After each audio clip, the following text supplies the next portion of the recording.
à eux qui ont monté le projet.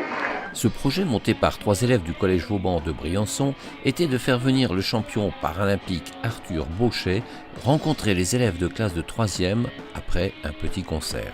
Alors moi, ce qui m'a donné l'idée de faire cette organisation, c'est que je suis depuis 4 ans dans le système scolaire collégien, et c'est un petit peu toujours la même chose. C'est-à-dire qu'on arrive le matin, on va à notre casier, on range nos affaires, ensuite on va en cours, on finit les cours, enfin voilà, le petit train-train quotidien.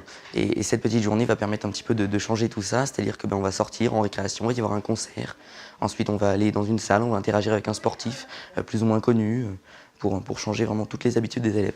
Ça a été plutôt facile. On a un principal, un directeur du collège qui est très sympathique et qui a su nous faire confiance, donc ça a été assez agréable. Donc on a pu tout à fait réaliser, pas ce qu'on voulait, mais du moins mais comme on l'imaginait, donc ça a été assez agréable.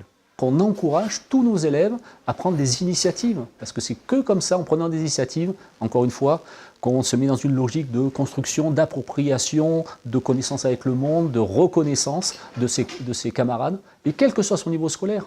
Et ça, c'est intéressant. Notre projet d'établissement, c'est ouvrir l'établissement. Bien sûr, en classe, sur les savoirs fondamentaux, mais il faut aller sur l'extérieur pour se confronter à la réalité. Et c'est ça qui est intéressant. Construire ces apprentissages, c'est se confronter à cette réalité-là, tous les jours, bien sûr. La plupart des élèves ne connaissaient pas, ou très peu, Arthur Bauchet, et ils avaient quelques questions à lui poser. Je vais lui demander pourquoi il a choisi ce sport et de me décrire un peu plus sur son sport. Je vais lui demander comment il arrive à traverser, comment il arrive à vivre avec son handicap et faire du sport en même temps, et qu'est-ce qu'il ressent avant les courses et après les courses. Pour savoir à quel âge il a commencé le ski avec son handicap et tout ça. Pour savoir comment il a progressé. Aussi comment il fait pour faire du ski avec son handicap. Parce que ça a l'air dur quand même. Je vais lui demander qu'est-ce qu'il ressent après ses compétitions, s'il stresse beaucoup et qu'est-ce qu'il ressent avant. Arthur est toujours très disponible, qu'il s'agisse de signer des autographes, faire des selfies et répondre aux questions les plus variées, mais revenant le plus souvent quand même sur le thème du handicap.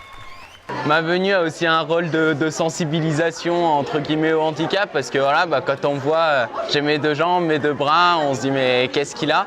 Donc voilà, ça c'est aussi, je vais m'en servir pour sensibiliser un peu sur le handicap invisible, et après voilà, faire partager mon expérience. Donc ça c'est, et il y en avait déjà pas mal qui avaient des étoiles dans les yeux, donc voilà, moi je suis super content quoi, c'est tout ce que je demande.